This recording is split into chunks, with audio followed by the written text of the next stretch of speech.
ako dayuhin at lalo na ngayong tag-init ang mango set dito sa Parañaque.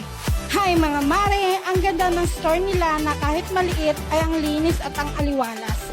Ipapakita ko sa inyo kung paano nila ginagawa ang kanilang mango set.